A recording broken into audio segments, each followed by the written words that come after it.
الحمدللہ رب العالمین والصلاة والسلام علی خاتم النبیین اما بعد فاعوذ باللہ من الشیطان الرجیم بسم اللہ الرحمن الرحیم الصلاة والسلام علیکہ یا رسول اللہ الصلاة والسلام علیکہ یا حبیب اللہ الصلاة والسلام علیکہ یا نبی اللہ وعلا آلکہ واصحابکہ یا نور اللہ۔ مدنی چینل کے ناظرین، پروگرام کھلے آنکھ صلی اللہ کہتے میں آپ سب کو خوش آمدید کہتے ہیں۔ اللہ پاک کی بارگاہ میں یہ دعا کرتے ہیں اللہ پاک یہ صبح ہم سب کے لیے رحمت والی، برکت والی، سعادتوں اور نیکیوں والی فرمائے، اور یوں ہی ہماری ساری زندگی سعادتوں اور نیکیوں میں بسر ہو جائے، آمین۔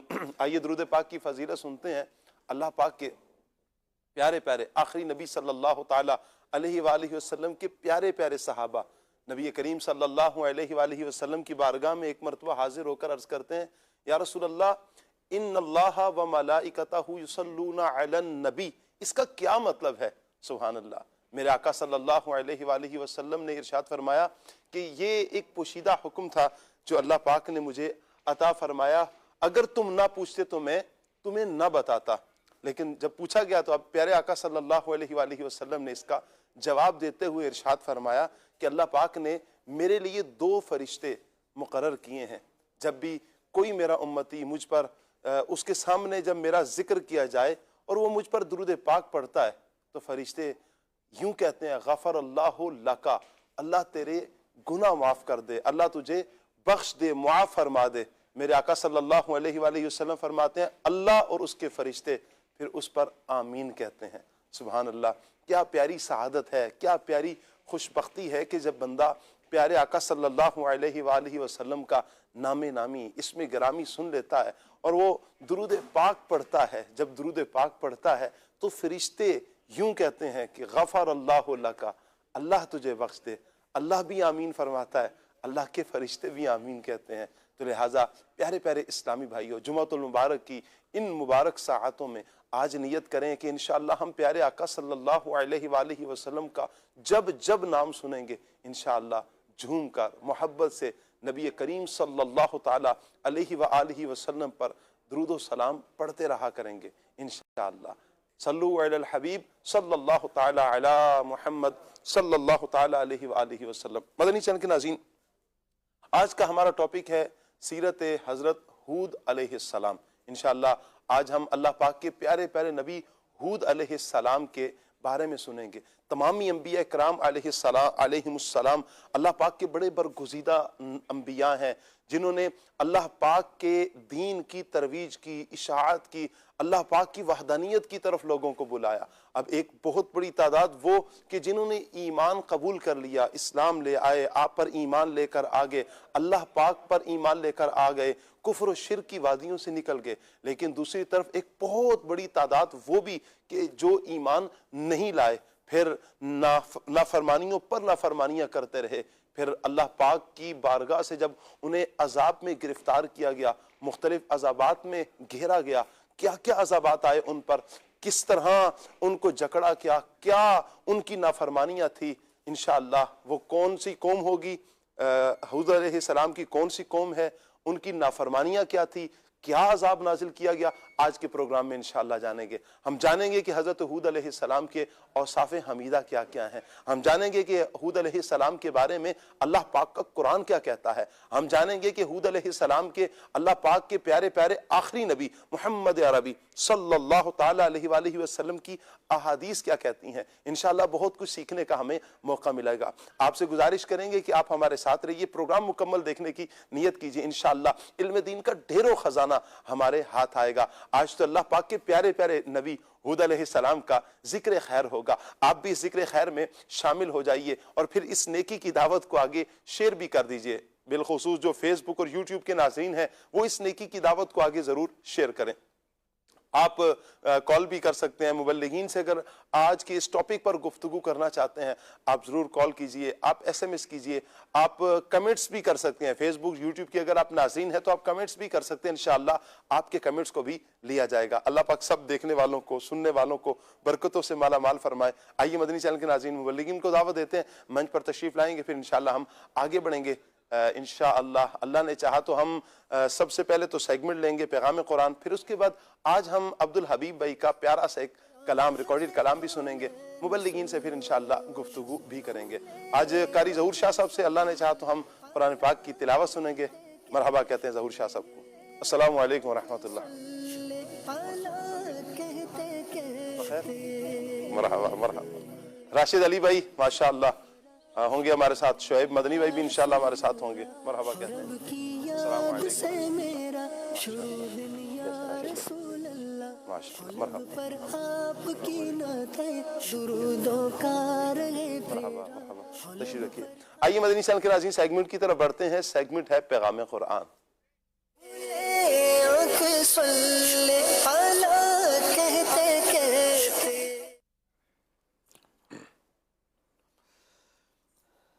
اعوذ باللہ من الشیطان الرجیم۔ اللہ کی پناہ مانگتا ہوں میں شیطان مردود سے۔ بسم اللہ الرحمن الرحیم۔ اللہ کے نام سے شروع جو نہایت مہربان رحمت والا ہے۔ لا يكلف اللہ نفسا الا وسعها لها ما كسبت وعليها ما اكتسبت ربنا لا تؤاخذنا إن نسينا أو أخطأنا ربنا ولا تحمل علينا إصرا كما حملته على الذين من قبلنا ربنا ولا تحملنا ما لا طاقة لنا به واعف عنا واغفر لنا وارحمنا أنت مولانا فانصرنا على القوم الكافرين۔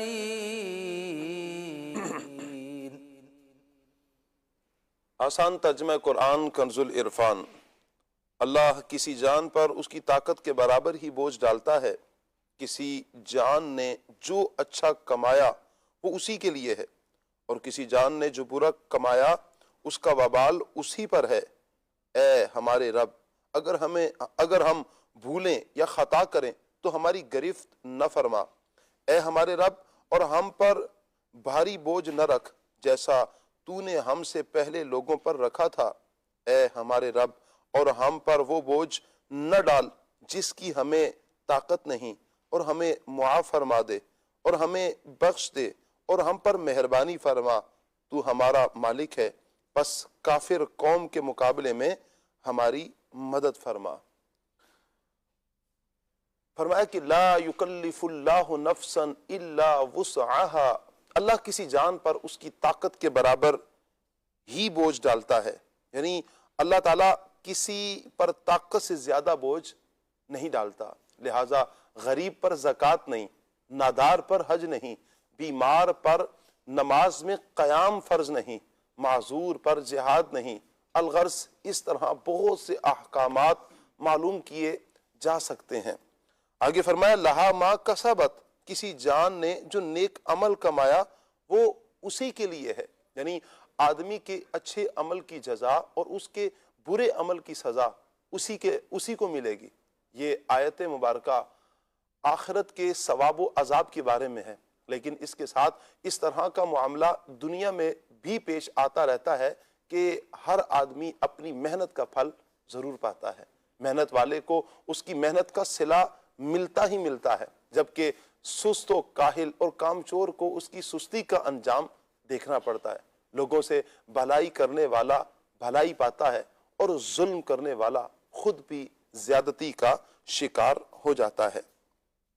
آخر میں اللہ پاک کی بارگاہ میں دعا کرتے ہوئے عرض کی گئی ربنا ولا تحمل علینا اصرا کما حملته علی الذین من قبلنا، اے ہمارے رب اور ہم پر بھاری بوجھ نہ رکھ جیسا تو نے ہم سے پہلے لوگوں پر رکھا۔ بنی اسرائیل پر کئی احکامات وہ تھے کہ جو ہم سے بھی زیادہ سخت تھے، جیسا کہ بعض گناہوں کی توبہ میں خودکشی کرنا، ناپاک کپڑے جلا دینا، گندی کھال کاٹنا اور زکوٰۃ میں چوتھائی مال دینا۔ ان کے مقابلے میں ہم پر نہایت ہی آسانیاں ہیں، لہٰذا اعتراف نعمت کے طور پر یہاں دعا میں عرض کیا جا رہا ہے اے ہمارے رب اور ہم پر بھاری بوجھ نہ رکھ جیسا تو نے ہم سے پہلے لوگوں پر رکھا تھا۔ یاد رہے کہ امت محمدیہ علی صاحب الصلاۃ والسلام پر یہ کرم نوازیاں جتنی بھی ہیں، جتنی آسانیاں ہیں، نبی کریم صلی اللہ تعالی علیہ وآلہ وسلم کے صدقے میں ہیں۔ لا يكلف الله نفسا إلا وسعها لها ما كسبت وعليها ما اكتسبت ربنا لا تؤاخذنا إن نسينا أو أخطأنا ربنا ولا تحمل علينا إصرا كما حملته على الذين من قبلنا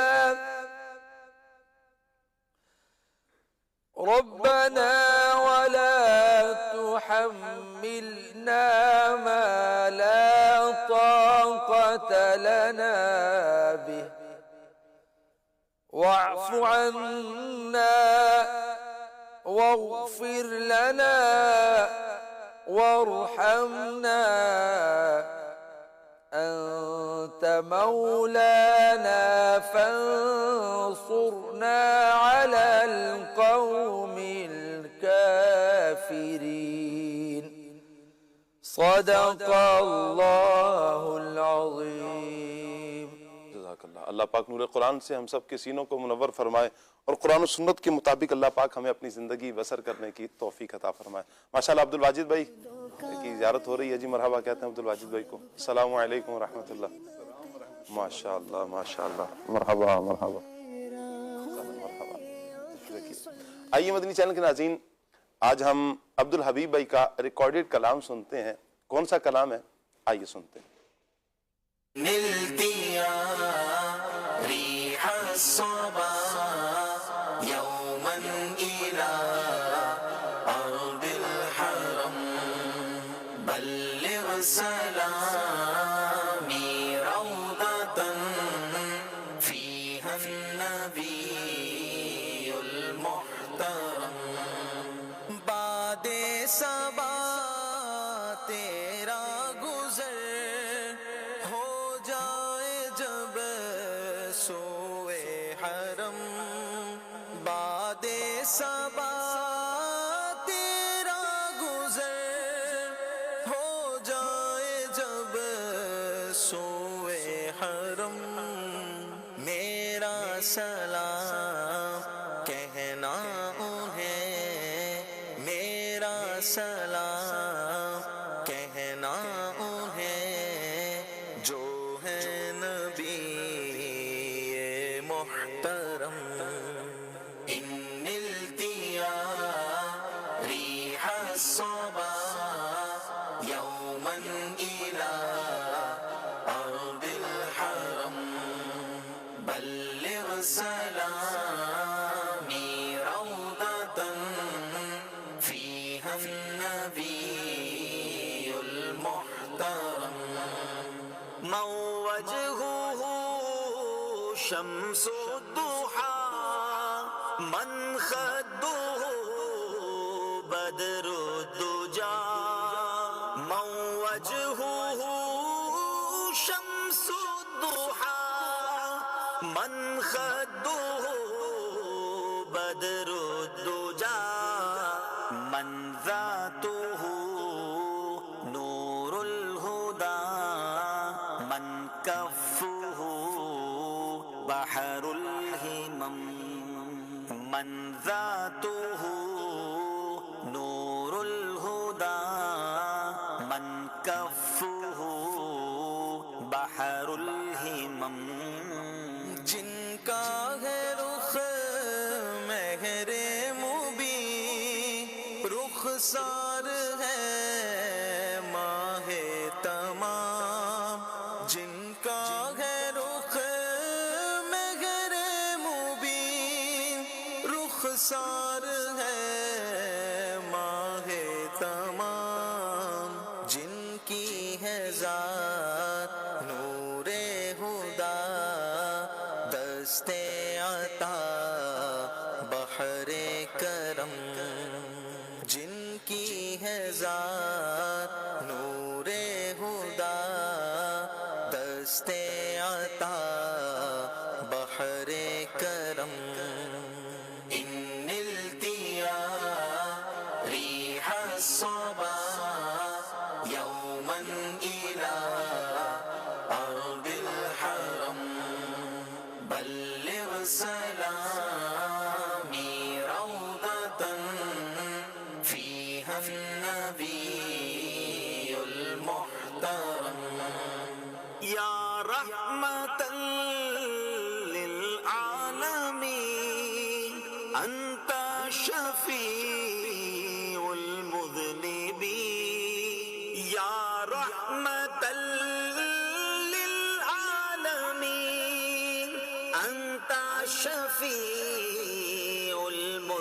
المذنبين أكرم لنا يوم الحزين فضلا وجودا والكرم أكرم لنا يوم الحزين فضلا وجودا والكرم اے رحمت کل عالمی تم ہو شفیع مذنبی اے رحمت کل عالمی تم ہو شفیع مذنبی محشر کے دن سایہ فگن ہم پر بھی ہو ابر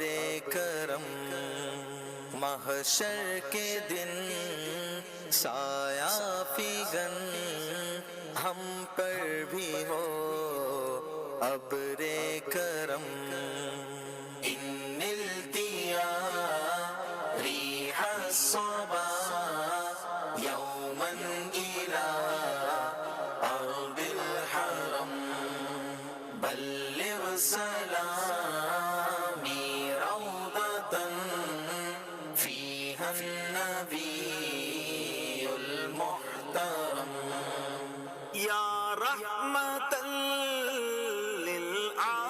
للعالمين أدرك لي زين العابدين يا رحمة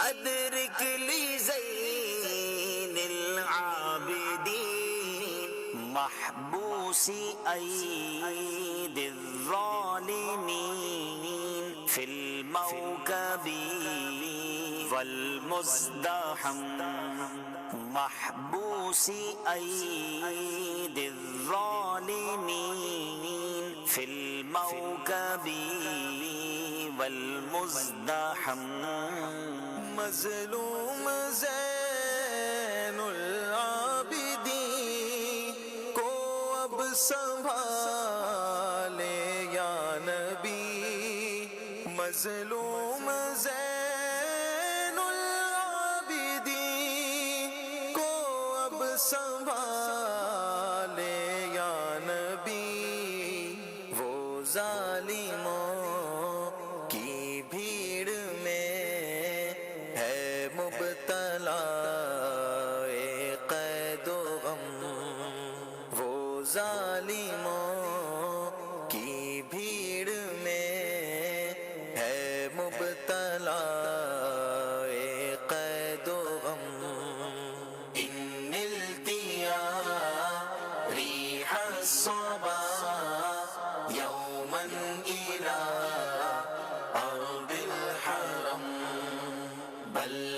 سلامی روضة فيها النبي المحترم.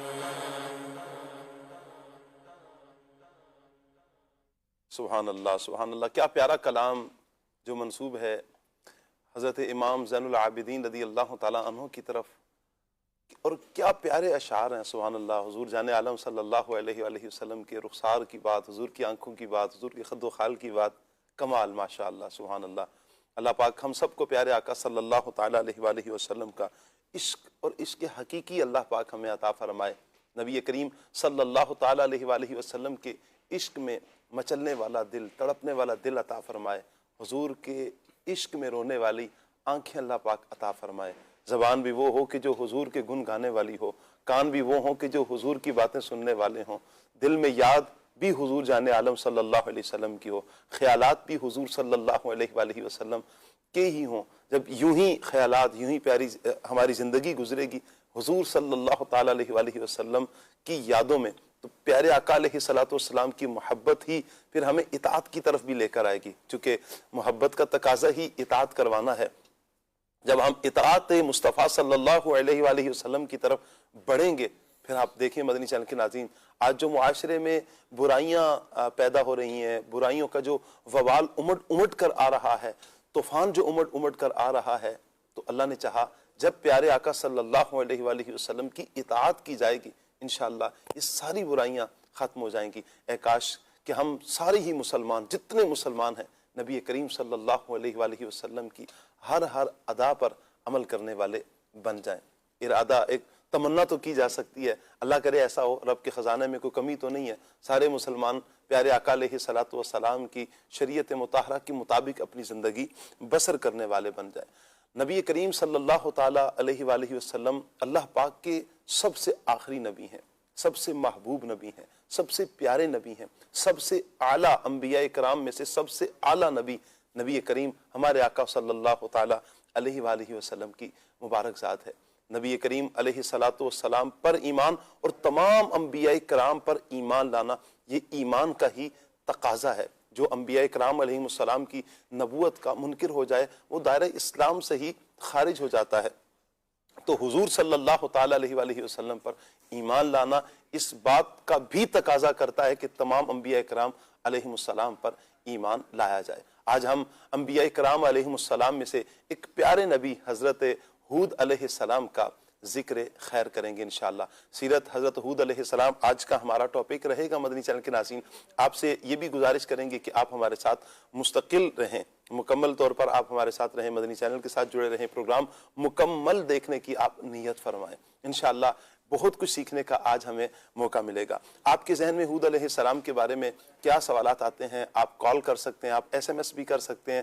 اگر آپ فیس بک کے ناظرین ہیں تو آپ کمنٹس بھی کر سکتے ہیں. انشاءاللہ آپ کے کمنٹس کو بھی ضرور لیا جائے گا. اللہ پاک تمام دیکھنے والوں کو، سننے والوں کو برکتیں عطا فرمائے. اور اگر آپ کسی بہترین اور اچھے مشورے سے ہمیں نوازنا چاہتے ہیں، یعنی کوئی اچھا مشورہ دینا چاہتے ہیں، تو آپ اسکرین پر ہمارا واٹس ایپ نمبر دیکھ رہے ہیں، آپ واٹس ایپ کیجئے. انشاءاللہ آپ کے واٹس ایپ کو لیا جائے گا، آپ کے مشورے کو لیا جائے گا. اللہ نے چاہا تو کوشش ہوگی کہ آپ کے اس مشورے پر عمل کیا جائے. ٹاپک کے حوالے سے ہو یا آپ کسی سیگمنٹ کے حوالے سے مشورہ دینا چاہیں تو ضرور دیجیے. میں ایک مرتبہ پھر آپ سے ریکویسٹ کروں گا کہ اس نیکی کی دعوت کو ضرور آگے شیئر کیجیے. اللہ پاک سب کو برکتیں عطا فرمائے. عبد الواجد بھائی کی طرف بڑھتے ہیں. سب سے پہلے ہم ہود علیہ السلام کا کچھ تعارف لے لیتے ہیں اور ہود علیہ السلام کے جو قرآن پاک میں اوصاف بیان کیے گئے، میں چاہوں گا عبد الواجد بھائی آپ اس پر کچھ روشنی ڈالیے.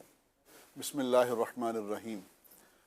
جی شاہ صاحب، حضرت ہود علیہ السلام ایک جلیل القدر نبی ہیں، اور آپ ان کی شان ملاحظہ فرمائیے کہ باقاعدہ ایک سورت جو ہے وہ قرآن کریم میں ان کے نام سے ہے، اور وہ سورت اتنی جلیل القدر ہے اور اس کے احکامات اتنے عالی ہیں کہ سرکار دو عالم صلی اللہ تعالیٰ علیہ وسلم نے ارشاد فرمایا کہ سورہ ہود نے مجھے بوڑھا کر دیا. اللہ اکبر. تو حضرت ہود علیہ السلام ایک قوم عاد کی طرف مبعوث کیے گئے، ان کی طرف تشریف لائے اور انہوں نے ان کو جو ہے وہ اسلام کی دعوت دی، توحید کی دعوت دی. صحیح. آپ حضرت نوح علیہ السلام کی اولاد میں سے حضرت ارم جو تھے ان کے پوتے تھے حضرت نوح کے، ان کی اولاد میں سے ہیں۔ اچھا، آقا دو عالم صلی اللہ تعالی علیہ وسلم کی مبارک سیرت کا اگر ہم مطالعہ کریں تو ہمیں بہت سے مقامات پر یہ ملتا ہے کہ حضور صلی اللہ تعالی علیہ وسلم حضرت ہود کو یاد فرمایا کرتے تھے، مختلف طریقوں سے ان کا ذکر کیا کرتے تھے، اپنی دعا میں یاد رکھتے، تو دعا میں جو ہے حضرت ہود علیہ السلام کے لیے دعا فرماتے، اور بالخصوص جب انبیاء کا ذکر ہوتا تو بعض اوقات حضرت ہود کا سب سے پہلے ذکر فرماتے۔ اللہ اکبر۔ چنانچہ حضرت ابی بن کعب فرماتے ہیں کہ نبی اکرم صلی اللہ تعالی علیہ وسلم جب انبیاء کرام کا تذکرہ فرماتے تو آپ سے ابتدا فرماتے، یعنی حضرت ہود علیہ السلام سے، اور فرماتے کہ اللہ تعالیٰ کی ہم پر رحمت ہو، معذرت، تو پہلے اپنا ذکر فرماتے اور اس کے بعد حضرت ہود کا ذکر فرماتے، اور کچھ اس طرح سے دعا ہوتی کہ اللہ تعالیٰ کی ہم پر رحمت ہو اور حضرت ہود علیہ السلام اور حضرت صالح علیہ السلام پر رحمت ہو۔ اس دنیا میں انسان آتے ہیں تو معاد کے ساتھ ساتھ معاش بھی ہے، یعنی آخرت کی فکر کے ساتھ ساتھ دنیا میں بھی کچھ کرنا ہوتا ہے کمانے کھانے کے لیے۔ تو حضرت ہود علیہ السلام کا بھی ایک پیشہ تھا اور وہ تھا تجارت۔ صحیح۔ آپ تجارت فرماتے تھے کہ حضرت ہود علیہ السلام کے بارے میں آیا، حضرت عبداللہ ابن عباس فرماتے ہیں کہ آپ تاجر تھے۔ صحیح۔ اسی طرح حضرت ہود علیہ السلام کے سفر حج کے بارے میں بھی احادیث میں ملتا ہے، آپ کے ہجرت اور آپ کے وصال کے بارے میں بھی ہے، اور ایک روایت کے مطابق آپ کا جو مزار مبارک ہے، مرقد مبارک ہے، وہ مکہ میں ہے۔ صحیح۔ اس کا پس منظر جو علماء نے بیان کیا وہ یہ ہے کہ حضرت ہود علیہ السلام نے اپنی قوم کو اسلام کی دعوت دی اور انہوں نے اس دعوت کو قبول نہ کیا، اور ایک وقت آیا کہ اس قوم پہ عذاب آ گیا۔ تو کہتے ہیں کہ جب انبیاء کی قوموں پر عذاب آتا ہے تو انبیاء اس سرزمین کو چھوڑ دیتے ہیں، اور انبیاء کرام اس سرزمین کو چھوڑ کر، اپنے آبائی مسکن کو چھوڑ کر، رہائش کو چھوڑ کر مکہ شریف تشریف لے آتے ہیں، اور پھر عمر کے آخری حصے تک یہیں تشریف فرما رہتے ہیں۔ تو حضرت ہود علیہ السلام بھی جب آپ کی قوم پر عذاب آیا تو آپ نے اس زمین کو، سرزمین کو چھوڑا اور آپ مکہ تشریف لے آئے، اور پھر وہیں ساری زندگی رہے اور وہیں پر آپ کی وفات ہوئی۔ صحیح۔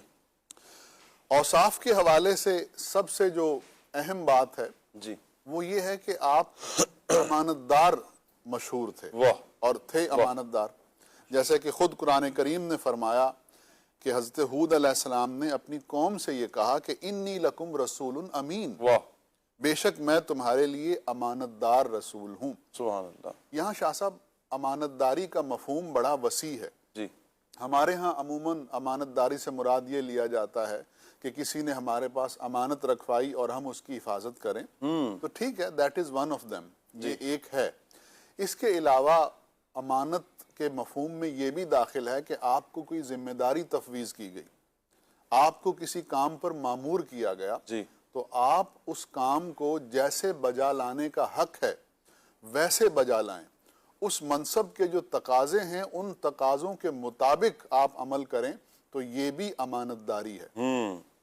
اسی طرح سے جو گفتگو ہوتی ہے، بات چیت ہوتی ہے، مجلس میں اگر آپ سے بات کی جاتی ہے اور کہنے والا اس ارادے کے ساتھ یہ بات کرتا ہے، کوئی راز آپ کو بتاتا ہے کہ آپ نے کسی اور کو نہیں بتانا، تو یہ جو راز کی بات ہے اس پر بھی امانت داری کا لفظ لاگو کیا جائے گا، اور سننے والے کو امین ہونا ہوگا اور اس کو یہ راز، یہ بات کسی اور کو نہیں بتانی ہوگی۔ تو آپ امانت دار تھے۔ اسی طرح سے آپ انتہائی مخلص اور ہر معاملے میں رضائے الہی کے طلبگار تھے۔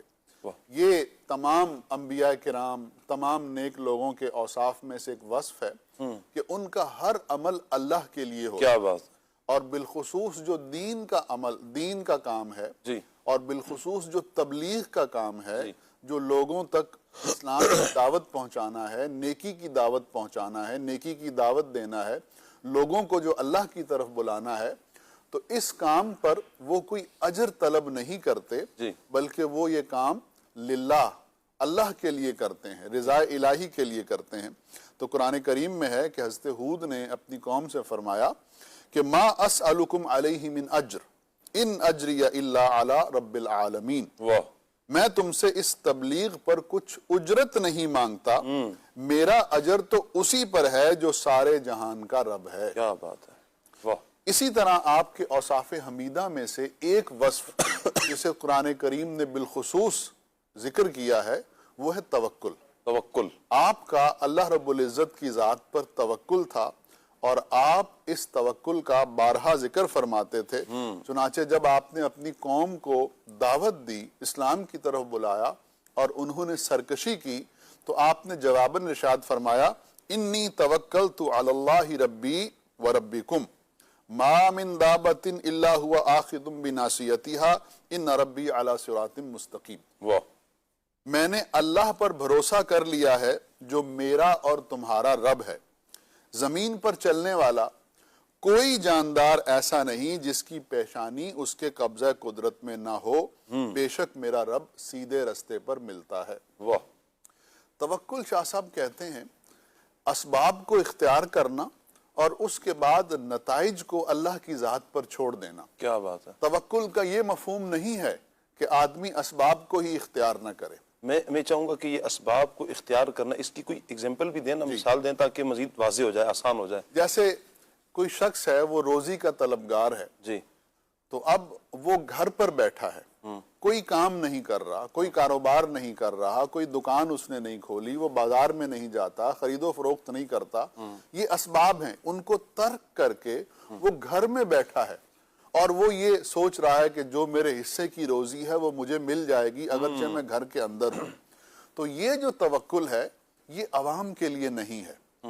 عوام کو، ہمارے جیسے عام لوگوں کو اسباب کو اختیار کرنا ہوگا۔ اگر کوئی روزی کمانا چاہتا ہے تو اس کو کوئی کاروبار اپنانا ہوگا، کوئی نوکری اپنانی ہوگی اور اس کے سبب، اس کے ذریعے اللہ تعالیٰ اس کو رزق عطا فرمائے گا۔ اچھا، اسی طرح کچھ لوگ ہوتے ہیں جو بچیوں کے رشتوں کے لیے پریشان ہوتے ہیں اور وہ کہتے ہیں جی ہمارا اللہ پہ توکل ہے اور خود ہی کوئی رشتہ آ جائے گا۔ حالانکہ ہوتا ایسا ہے کہ آپ کو کہیں جا کر بتانا پڑتا ہے۔ کچھ خواتین دوسری خواتین کو بتاتی ہیں کہ میرے گھر میں جوان بچیاں ہیں، کو مناسب رشتہ ہو تو آپ ہمیں بتائیے گا، ہم سے رابطہ کیجیے گا۔ تو اب انہوں نے جب یہ اسباب اختیار کیے تو انہی اسباب کے تھرو پھر اچھا رشتہ آ جاتا ہے اور بچیاں جو ہیں وہ اپنے گھر والی ہو جاتی ہیں۔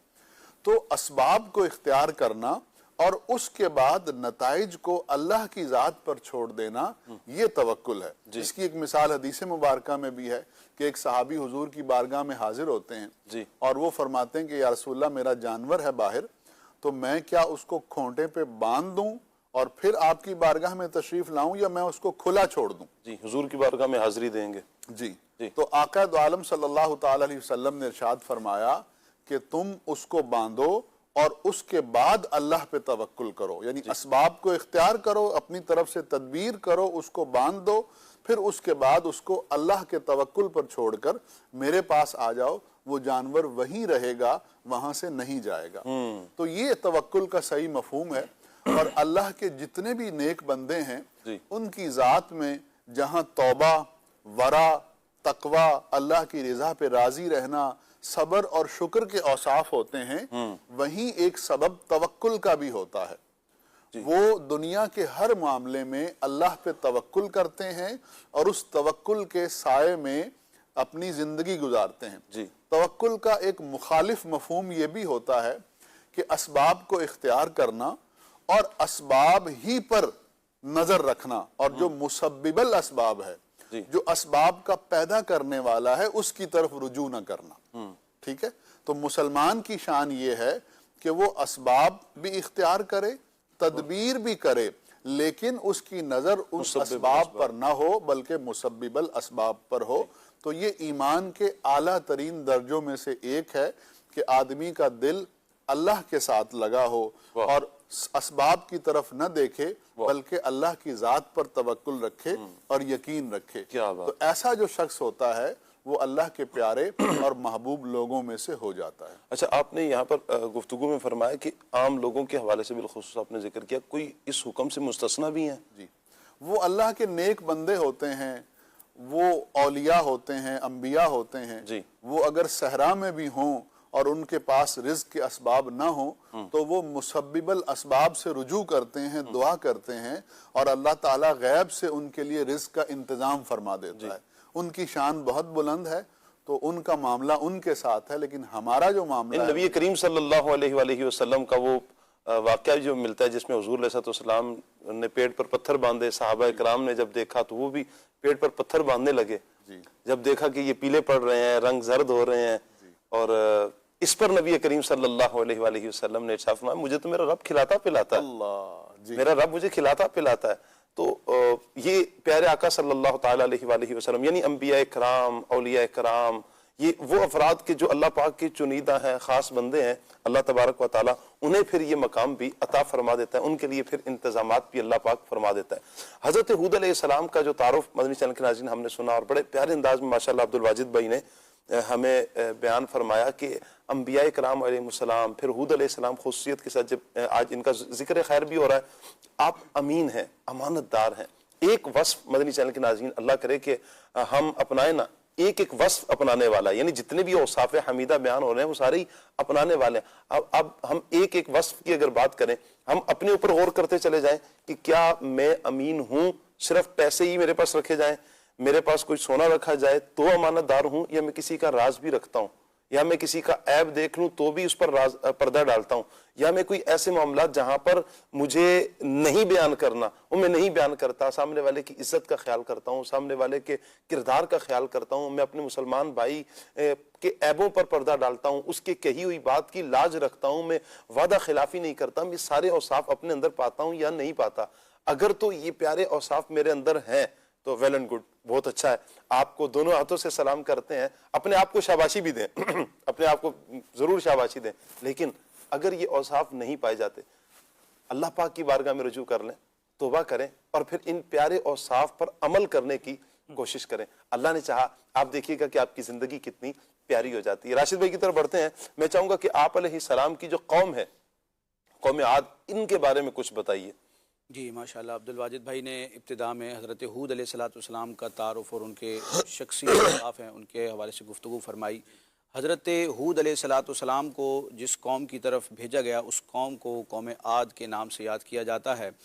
حضرت ہود علیہ السلام کا شجرہ نسب ہم دیکھتے ہیں تو حضرت نوح علیہ السلام کے ایک بیٹے ہیں سام، اور ان کے بیٹے ہیں ارم، جن کا قرآن مجید میں سورہ فجر میں بھی بیان ہے۔ تو یہ جو ارم تھے یعنی حضرت نوح علیہ السلام کے پوتے، ان کی اولاد سے پھر یہ آگے سلسلہ چلتا ہے اور حضرت ہود علیہ السلام تک پہنچتا ہے۔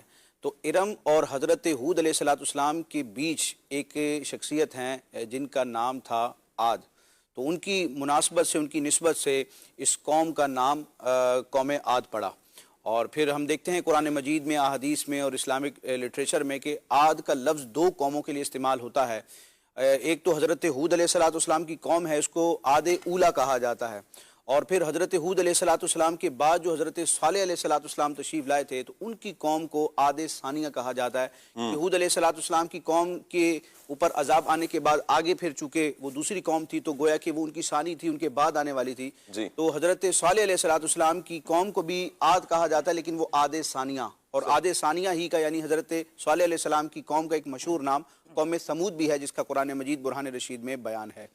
یہ جو قوم تھی قوم عاد، رب تبارک و تعالیٰ نے ان کو جسمانی اعتبار سے بڑا نوازا تھا، یعنی کہ بڑے ڈیل ڈول والے اور مضبوط جسموں والے اور انتہائی توانا ان کے جسم تھے، اور اللہ تبارک و تعالیٰ نے ان کو ایسی مہارت دی تھی کہ یہ بڑے قسم کے مجسمے بنانا اور پتھروں میں گھر بنانا اور بہت سارے اس طرح کے جو ان کے جو ایک ہوتے ہیں صنعتیں ہوتی ہیں، اللہ تبارک و تعالیٰ نے ان کو وہ چیزیں عطا فرمائی۔ اور قرآن مجید برہان رشید میں بھی اللہ تبارک و تعالیٰ نے اس قوم پر اس احسان کا بیان فرمایا کہ اللہ پاک نے شہروں میں ان کی مثل کسی کو نہ بنایا۔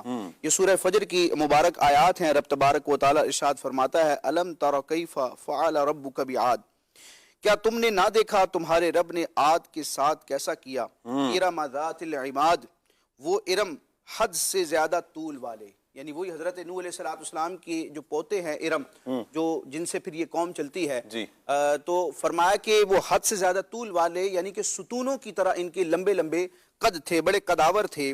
رب فرماتا ہے التی لم یخلق مثلها فی البلاد کہ ان جیسا شہروں میں پیدا نہ ہوا. اب اللہ تبارک و تعالیٰ نے ان کو بہت ساری نعمتوں سے سرفراز فرمایا، لیکن ان کی سرکشی بڑی، کفر اور شرک کو انہوں نے اختیار کیا اور اپنے ہاتھ سے بنائے ہوئے بتوں کی انہوں نے عبادت شروع کر دی. اور پھر اخلاقی اعتبار سے بھی بہت سارے ان کے جرائم تھے.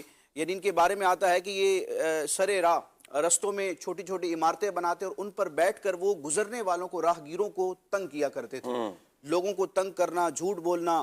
پھر حضرت ہود علیہ السلام نے جب توحید کا، حق کا اور اخلاقیات کا ان کو درس دیا، حکم دیا، تو پھر حضرت ہود علیہ السلام کے ساتھ بھی انہوں نے بے ادبی والا معاملہ کیا اور ان کے لیے ایسے ایسے کلمات ذکر کیے کہ معاذ اللہ ہم تو آپ کہتے ہیں کہ ہم اللہ کے نبی اور رسول ہیں، ہم تو آپ کو معاذ اللہ بے وقوف سمجھتے ہیں.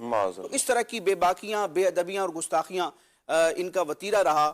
اور حضرت ہود علیہ السلام نے ان کو بار بار سمجھایا، لیکن جب یہ قوم اپنی سرکشی کی انتہا کو پہنچی تو رب تبارک و تعالیٰ نے جلال فرمایا اور ان پر آندھی کے ذریعے عذاب ہوا. اور وہ تقریباً 7 راتیں اور 8 دن مسلسل وہ مطلب تیز آندھی، یعنی جو تیز ہوا چلنی ہوتی ہے، اس کے ذریعے پھر ان کو ہلاک کیا گیا. اللہ تبارک و تعالیٰ نے ان کو بڑی نعمتوں سے نوازا تھا. شاہ صاحب، ایک بادشاہ کا ذکر تاریخ میں ملتا ہے جس کو شداد کہا جاتا ہے، اور شداد کی جنت یہ عموماً مشہور ہے، لوگوں میں بہت مشہور ہے. جی، سوشل میڈیا پہ بھی لوگ اس کی سرچنگ کرتے ہیں. تو یہ جو شداد تھا، یہ کون تھا؟ یہ اسی قوم کا ایک فرد تھا. یعنی کہ حضرت ہود علیہ السلام کے آباء و اجداد میں، ان کی قوم میں ہم دیکھتے ہیں تو عاد، جس کا ذکر ہم نے کیا اور جن کی وجہ سے یہ قوم عاد کہلاتی ہے، تو عاد کا یہ بیٹا تھا شداد. اس نے جب جنت کے احوال سنے، اور یہ تھا بادشاہ، بہت ساری سلطنتوں پر اس کی حکمرانی تھی اور بڑا کر و فر والا یہ تھا. جب اس نے جنت کے احوال سنے تو ہونا تو یہ چاہیے تھا کہ اس جنت کو حاصل کرنے کے لیے اس کی طرف راغب ہوتا، نیک اعمال اختیار کرتا، جنت کو پانے کا جو طریقہ ہے جو اللہ کے نبیوں نے بیان کیا اس کو اختیار کرتا. لیکن چونکہ سرکشی تھی اور ایک اقتدار کا نشہ تھا، تو اس نے سوچا کہ جنت ایسی ہے تو کیوں نہ میں دنیا میں ایک ایسا شہر بناؤں جو اس جنت کی مثل ہو. لہذا اس نے بڑا اہتمام کیا، ایک شہر بنایا، اس میں محلات بنائے، سونے چاندی کی اینٹیں لگوائیں اور زبرجد اور یاقوت اور بڑے بڑے جو جواہرات تھے ان کے ساتھ اس کے ستون بنائے، اور سنگریزوں کی جگہ اس نے موتی بچھائے اور نہریں، اور مطلب اپنے طور پر جتنے دنیاوی اسباب ہوتے تھے وہ سارے اسباب کا استعمال کر کے اس نے گویا کہ اپنے زوم میں، اپنے خیال میں ایک جنت بنائی. اب رب تبارک و تعالیٰ کی حکمت بالغہ دیکھیں اور رب تبارک و تعالیٰ کی قدرت دیکھیں کہ جب اس نے یہ سب کچھ بنوا لیا، اب بالکل ہر چیز ریڈی ہے، یعنی اس کی بنوائی ہوئی جنت تیار ہے. اب اس نے جنت میں جانا ہے، اپنی بنائی ہوئی خود ساختہ جنت میں جانا ہے.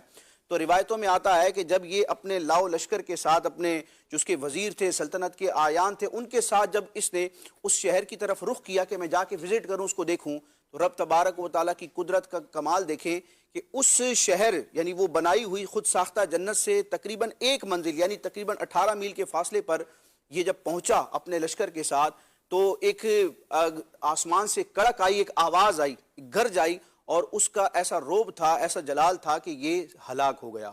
یعنی اپنی بنائی ہوئی جنت میں بھی اس کو جانے کی مہلت نہ ملی. اللہ تبارک و تعالی ہمیں عاجزی اختیار کرنے، اور جو ناصحین ہیں، نصیحت کرنے والے ہیں، انبیاء ہوں یا پھر ان کے جو جانشین ہیں، علماء ہیں، اولیاء ہیں، جو راہ حق کی طرف رہنمائی کرنے والے ہیں، اللہ پاک ان کی قدر کرنے، ان کا احترام کرنے، اور وہ جو ہمیں درست پیغام دیتے ہیں اس پیغام کو فوکس کر کے اپنی اصلاح کرنے کی توفیق عطا فرمائے. ورنہ یہ ہے کہ دنیاوی جتنے بھی ظاہری اسباب ملتے ہیں، بندہ اگر ان تمام اسباب کو جمع کر لے اور معاذ اللہ رب تبارک و تعالیٰ کے فیصلے، اس کے حکم اور اس کے بھیجے ہوئے نبیوں اور نیک بندوں سے جب بندہ مقابلے پر آتا ہے، تو یہ تاریخ شاہد ہے کہ پھر ایسے شخص کا حال بڑا برا ہوتا ہے اور وہ عبرت کا نشان بنتا ہے. جو بھی انبیاء کے مقابلے میں آیا، اللہ والوں کے مقابلے میں آیا، حتیٰ کہ انبیاء کا مقام تو بہت بڑا ہے، اولیاء کرام کے حوالے سے ہم دیکھتے ہیں رب تبارک و تعالیٰ کا واضح فرمان ہے کہ جس نے میرے کسی بھی ولی سے دشمنی کی. اب دیکھیں شاہ صاحب، وہ بخاری شریف کے جو کلمات ہیں حدیث قدسی کے، من عادی لی ولین نکرہ ہے، جہاں پر کسی خاص طبقے، کسی خاص رینک کے ولی کی بات نہیں کی گئی. کسی بھی قوم میں، کسی بھی امت میں اور کسی بھی درجے کا ولی ہو بس اللہ کا ولی، اس کو رب تبارک و تعالیٰ نے اپنی ولایت کا شرف عطا فرمایا ہے، قرب خاص عطا فرمایا ہے. کسی بھی درجے کا ولی ہو، رب فرماتا ہے من عادی لی ولین، جس نے میرے کسی بھی ولی سے دشمنی کی، بغض رکھا، تو میں اس کو جنگ کا اعلان کرتا ہوں. تو جب اولیاء سے جنگ کرنا اولیاء سے بغض رکھنا اور اولیاء کے مقابلے میں آنا اتنا ہلاکت خیز ہے، تو انبیاء کرام کی بے ادبی کا کیا معاملہ ہوگا؟ اللہ پاک ہمیں اپنے تمام انبیاء کا ادب و احترام کرنے اور بالخصوص سارے نبیوں کے جو سلطان ہیں اور سارے انبیاء کی تعلیمات کا جو خلاصہ نبی کریم علیہ الصلوۃ والسلام کی شریعت اور سنت میں ہے، اللہ پاک اس کو فالو کرنے، اس کا ادب کرنے اور اسی کے مطابق اپنے شب و روز کو سنوارنے کی توفیق عطا فرمائے۔ راشد بھائی، آپ نے جس جنت کا یا جس شہر کا اس کا ذکر کیا، یہ آج بھی موجود ہے کہیں؟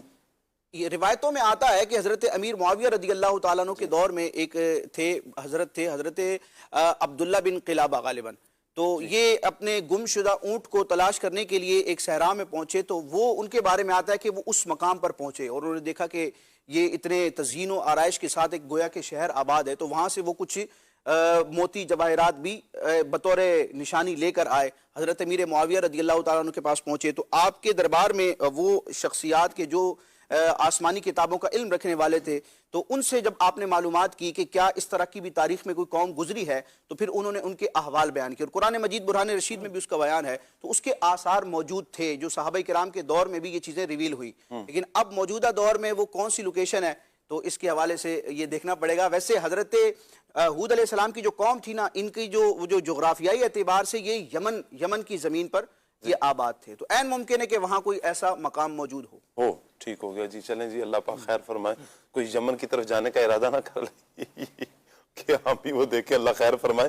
ویسے ہی جایا جائے، قل سیروا فی الارض، سیر کرنے کے لیے جائیں، اللہ پاک کی نشانیاں ہیں، یہ عذر التفنن عرض کیا ہے، اللہ پاک رحمت کی نظر فرمائے، خیر و عافیت والا معاملہ مہربانی فرمائے۔ دیکھیں، ایک طرف اس نے عالی شان شہر بنایا، شہر آباد کرنے کی پوری کوشش ہے، لیکن دیکھنا بھی نصیب نہیں ہوا۔ یہ اللہ تعالیٰ کی قدرتیں ہیں، اللہ کی مشیت ہے، جسے چاہتا ہے جو مرضی یا نواز دیتا ہے، جسے چاہتا ہے وہ جو لے لیتا ہے۔ انسان اتنا ہی ہے، انسان کی اوقات یہی ہے، اپنے آپ کو بہت کچھ سمجھ کر غرور و تکبر میں زندگی بسر کرنے والے خسارے میں پڑتے ہیں۔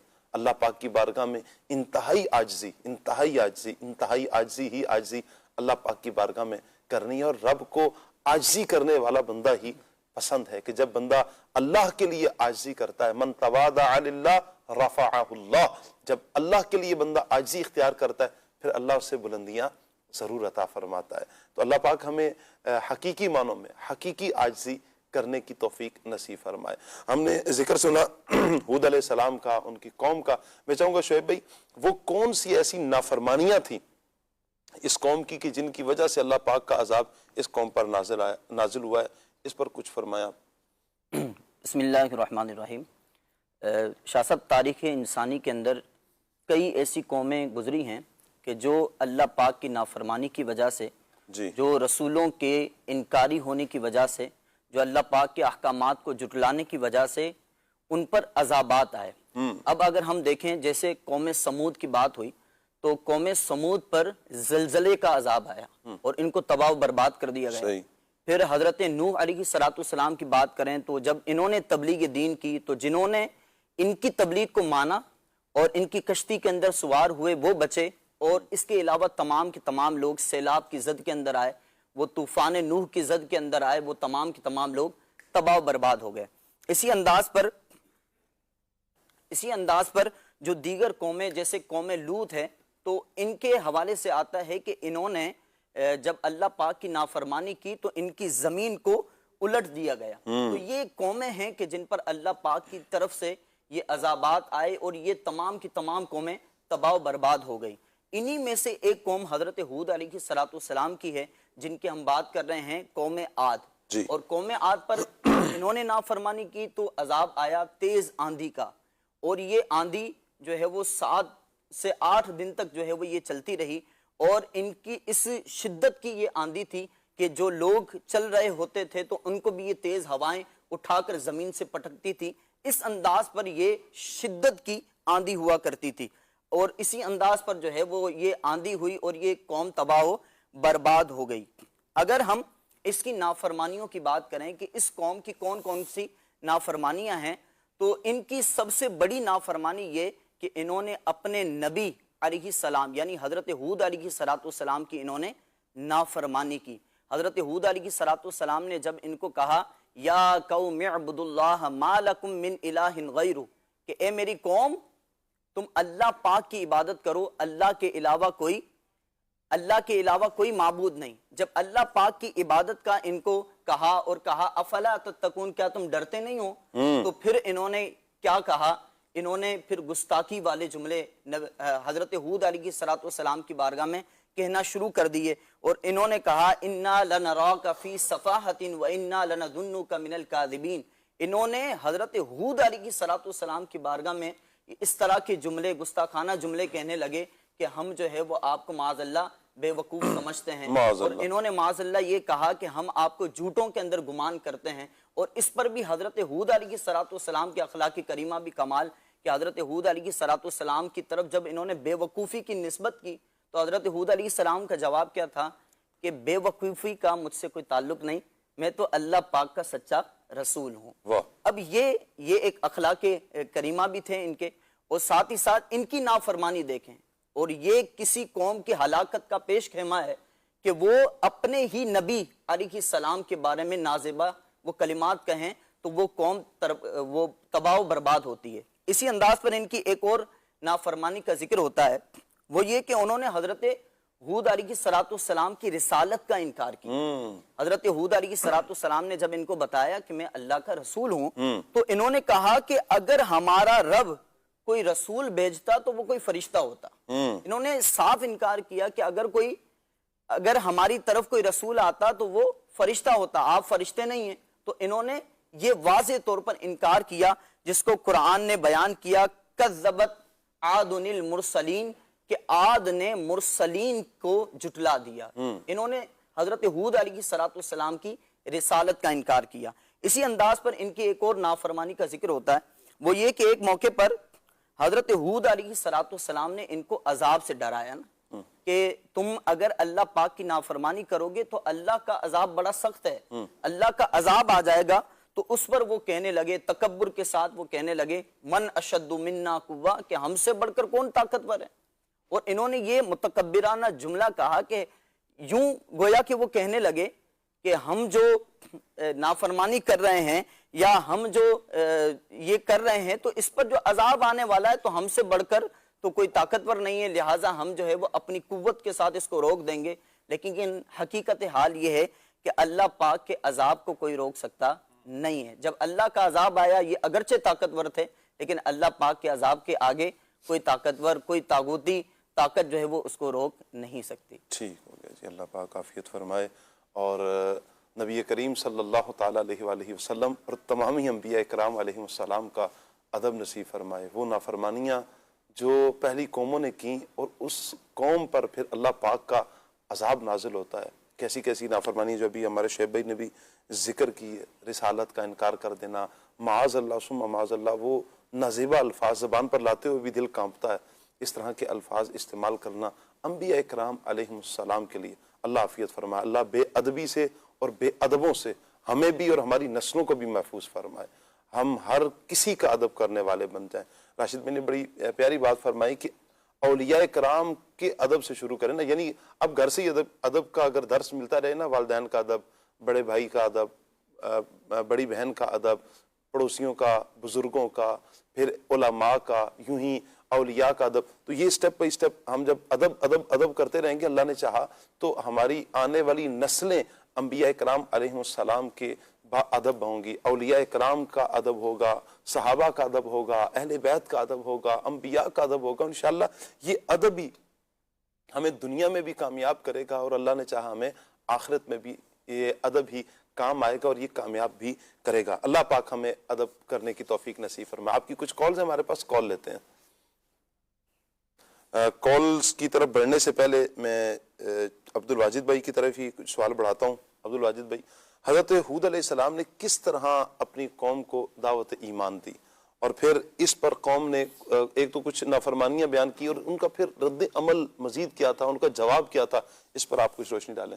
جی شاہ صاحب، انبیاء کرام کا اپنی قوم کو دعوت دینا جی، اور پھر اس قوم کا اس دعوت کو قبول کرنا یا انکار کرنا یا ان کے ساتھ برسر پیکار ہونا، یہ جو واقعات قرآن کریم میں ذکر کیے گئے ہیں، ان کے پیچھے بالخصوص ایک حکمت یہ ہے کہ جو مبلغین ہیں جی جو نیکی کی دعوت دیتے ہیں، لوگوں کو اللہ اور اس کے رسول کی طرف اور دین کی طرف بلاتے ہیں، تو وہ ان واقعات کو پڑھ کر ان واقعات سے سیکھیں۔ جی بعض اوقات عبرت حاصل ہوتی ہے، جی بعض اوقات نیکی کی دعوت کا طریقہ معلوم ہوتا ہے، بعض اوقات دل کو تسلی ہوتی ہے، دل مضبوط ہوتا ہے کہ اگر ہمارے ساتھ آج ہم جنہیں نیکی کی دعوت دے رہے ہیں، اگر وہ آج ہمارا مذاق اڑا رہے ہیں تو ہم سے پہلے بڑی جلیل القدر ہستیاں ہوئی ہیں، اللہ کے پیارے اور محبوب گزرے ہیں،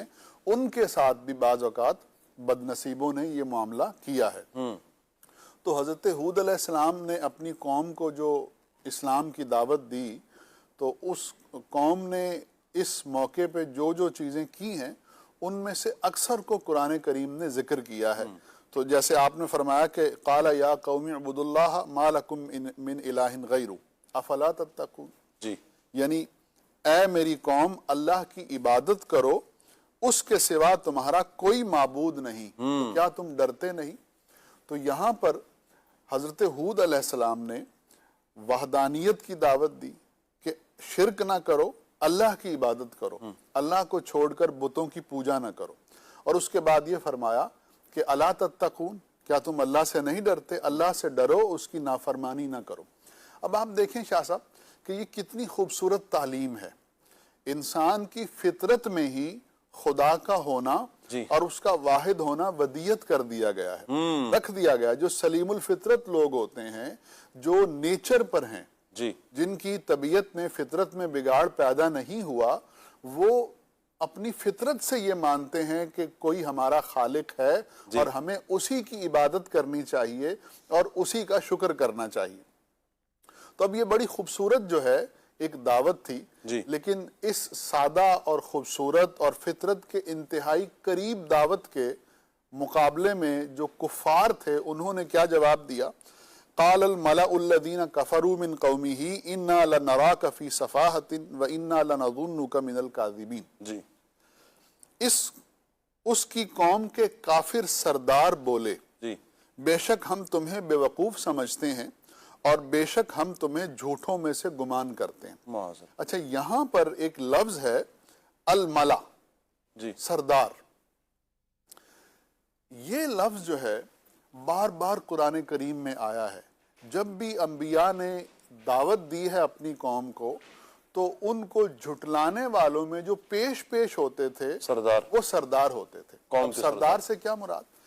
سردار سے مراد یہ ہے کہ لیڈرز جو لیڈ کرتے ہیں قوم کو۔ ایک یعنی سوسائٹی میں دو طرح کے لوگ ہوتے ہیں، جی ایک ہوتے ہیں leaders who lead from the front، جی کہ جو قوم کی قیادت کرتے ہیں، انہیں عربی میں زعماء کہا جاتا ہے، اردو میں ہم قائدین کہتے ہیں، انگلش میں لیڈرز کہتے ہیں۔ جی اور ایک قوم کا دوسرا حصہ ہوتا ہے جو پیروی کرنے والا ہوتا ہے، جن کو میسز کہا جاتا ہے، جن کو عوام کہا جاتا ہے۔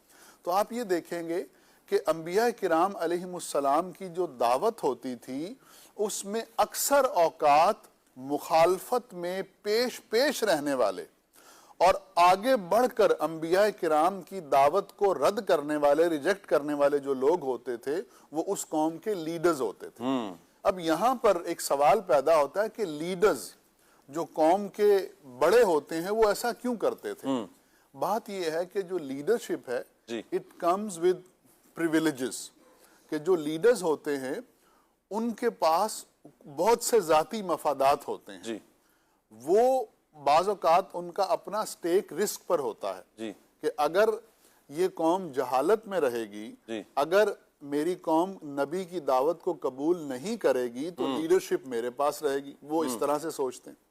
اور پھر اگر ہم دعوت قبول کر لیں گے تو ہمیں اپنا کر و فر چھوڑ کر، اپنی شان و شوکت چھوڑ کر، دولت چھوڑ کر، سرداری چھوڑ کر کسی نبی کے سامنے سرنڈر کرنا ہوگا۔ تو یہ جو سردار کے اندر کا تکبر ہوتا ہے نا، قوم کے لیڈر کے اندر کا جو تکبر ہوتا ہے وہ بعض اوقات اس قوم کے لیڈر کو نبی کی نافرمانی سے روکتا ہے۔ تو یہاں پر ایک اور بات بھی پتہ چلی کہ بعض اوقات قوموں کا ایمان اور یقین جو ہوتا ہے وہ لیڈرز کے ساتھ وابستہ ہوتا ہے، سرداروں کے ساتھ وابستہ ہوتا ہے۔ اگر سردار مان لیں تو وہ قوم بھی ایمان لے آتی ہے اور پھر اس سردار کو ان تمام ایمان لانے والوں کا ثواب ملتا ہے جی اور اگر وہ سردار ہی نہیں مانتا کسی نبی کو جی تو پھر وہ قوم بھی نہیں مانتی اور قوم کو جو کفر کا عذاب ہوتا ہے وہ تو ملتا ہے لیکن اس سب عذاب اور سزا کو ملا کر اس لیڈر کو بھی ملتا ہے جو اس کفر کا سبب بنتا ہے. تو اس سے یہ بھی بات معلوم ہوئی کہ if you are a leader you have a responsibility. اگر آپ ایک قائد ہیں, آپ کے پاس منصب ہے, پوزیشن ہے, لوگ آپ کی بات مانتے ہیں تو پھر آپ کے کندھوں پر بڑی ذمہ داری ہے. ذمہ داری ہے, بالکل آپ کا اچھا کردار آپ کے ماننے والوں کو اچھا بنا دے گا بالکل, اور آپ کا برا کردار آپ کے ماننے والوں کو برا بنا دے گا. تو یعنی انبیاء کی حیات زندگی کا مطالعہ کرنے سے یہ بات معلوم ہوتی ہے کہ جو سردار ہوتے تھے اس زمانے میں وہ انبیاء کے مقابلے میں کھڑے ہو کر انبیاء کی تکذیب کرتے تھے جی اور اس کی بنیادی وجہ تکبر ہوتی تھی. تو اللہ تعالی ہمیں تکبر سے محفوظ فرمائے.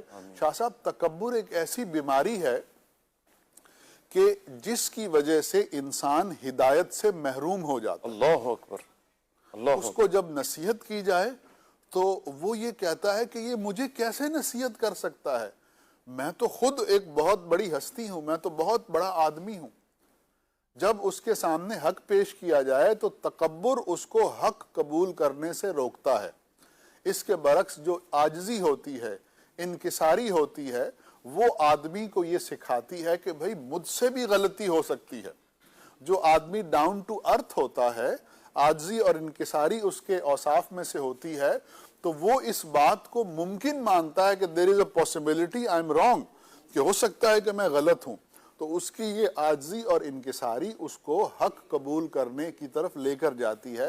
تو تکبر سے اللہ تعالیٰ کی پناہ مانگنی چاہیے. اور پھر بڑی خوبصورت حدیث مبارکہ جس کی طرف آپ نے اشارہ بھی کیا کہ جو آدمی عاجزی کرتا ہے تو اللہ تعالیٰ اس عاجزی کے سبب اس کو اور بلند کرتا ہے. اور جو تکبر کرتا ہے تو پھر اس تکبر کی وجہ سے اس کو اور ذلیل کر دیا جاتا ہے.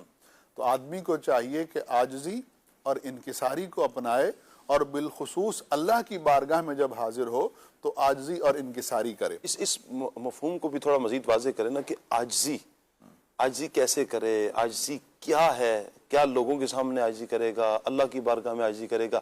آج کل کے کنسپٹ یہ ہے لوگوں کا کہ اگر کوئی واقعہ عاجزی کر رہا ہو اور اللہ کی رضا کے لیے کر رہا ہو تو لوگ کہتے ہیں یار یہ نمانا سا ہے. تو خود بھی آ رہا ہوتا ہے یار میں اگر کسی کے سامنے کچھ ایسا کروں گا تو لوگ کہیں گے یار یہ تو مسکین ہے, یہ کچھ بھی نہیں کر سکتا. تو دبتا ہے نا تو اسے اور دبایا جاتا ہے. یہ ایک کنسپٹ ہے لوگوں کا, معاشرے کا ذہن ہے, جو دب رہا نا اسے اور دباؤ, جو اور دبتا ہے اسے اور دباؤ, یہاں تک کہ اسے زمین میں اتار دیا جاتا ہے. کیا کہیں گے؟ خیر, یہ جو آپ نے سوال کیا ہے اس کی مختلف ڈائمنشنز ہیں جی, اور آپ کے سوال میں بہت سے پہلو ہیں جی, تمام کو تو شاید میں کور نہ کر پاؤں اس پروگرام میں. لیکن یہ ہے کہ کچھ لوگ عاجزی کر رہے ہوتے ہیں اور وہ یہ سوچ کر عاجزی کر رہے ہوتے ہیں کہ میں عاجزی کر رہا ہوں, تو یہ خود ایک تکبر ہو جاتا ہے. عاجزی یہ ہے کہ آپ جیسے ہیں اس طرح سے بیہیو کریں, اس طرح سے گفتگو کریں, اس طرح سے لوگوں کے ساتھ تعلق رکھیں اور اپنی پوزیشن سے زیادہ آگے جا کر جو ہے وہ بات کرنے کی کوشش نہ کریں. تو اگر ہمارے سوشل اس میں ایسا ہو جائے تو بہت سی جو بری چیزیں ہیں ان سے جو ہے وہ جان چھوٹ جائے گی. ٹھیک ہو گیا جی, اللہ پاک آپ کو برکتیں عطا فرمائے. اور عاجزی اختیار کرنی ہے مدنی چینل کے ناظرین, اللہ کے لیے اختیار کرنی ہے, اللہ کی رضا کے لیے اختیار کرنی ہے. بڑی پیاری ایک روایت ہے, عمل کوئی بھی کریں نا نیت اس میں اللہ کی رضا کو شامل کر لیں. عمل اللہ کے لیے کریں گے اس کا اجر بھی پھر اللہ پاک عطا فرمائے گا.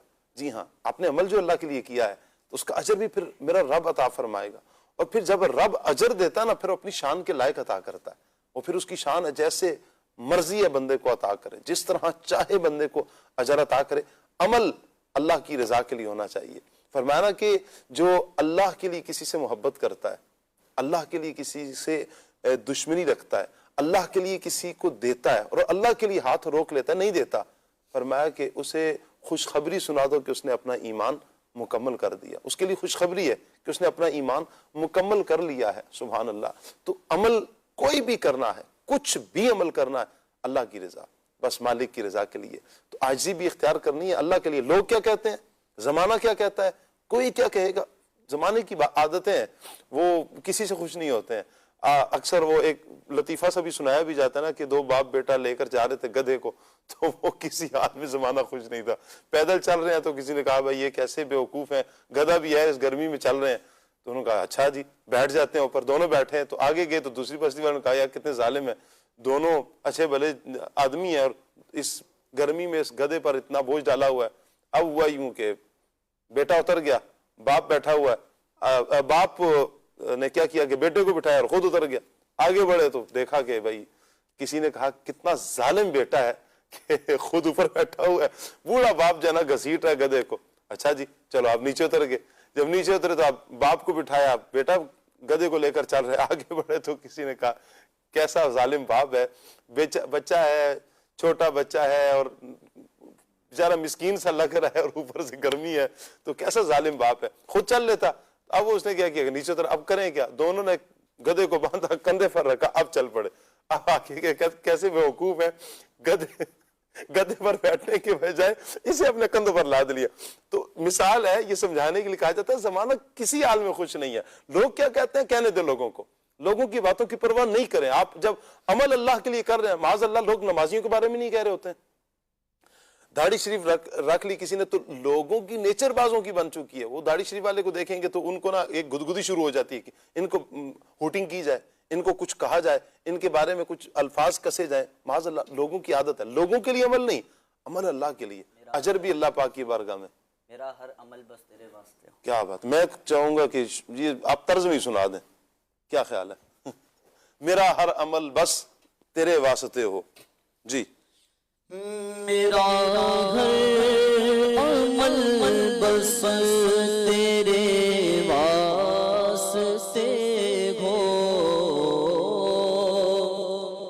میرا ہر عمل بس تیرے واسطے ہو, کر اخلاص ایسا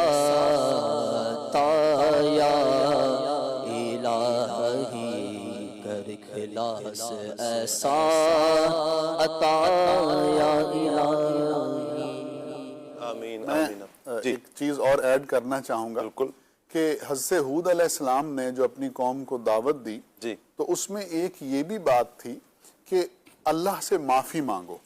چنانچہ ہے کہ وَيَا قَوْمِ اسْتَغْفِرُوا یا قوم اسْتَغْفِرُوا رَبَّكُمْ ثُمَّ تُوبُوا إِلَيْهِ يُرْسِلِ السَّمَاءَ عَلَيْكُمْ مِدْرَارًا وَيَزِدْكُمْ قُوَّةً إِلَىٰ قُوَّتِكُمْ وَلَا تَتَوَلَّوْا مُجْرِمِينَ.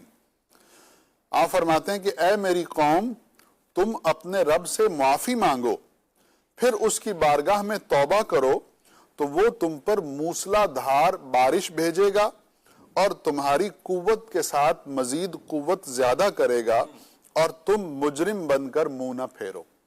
لب لباب یہ کہ اے میری قوم, تم اپنے گناہوں کی معافی مانگو, سچے دل سے توبہ کرو, تو اللہ تعالیٰ تمہاری آخرت تو بنائے گا, اس کے ساتھ ساتھ تمہاری دنیا بھی سنور جائے گی.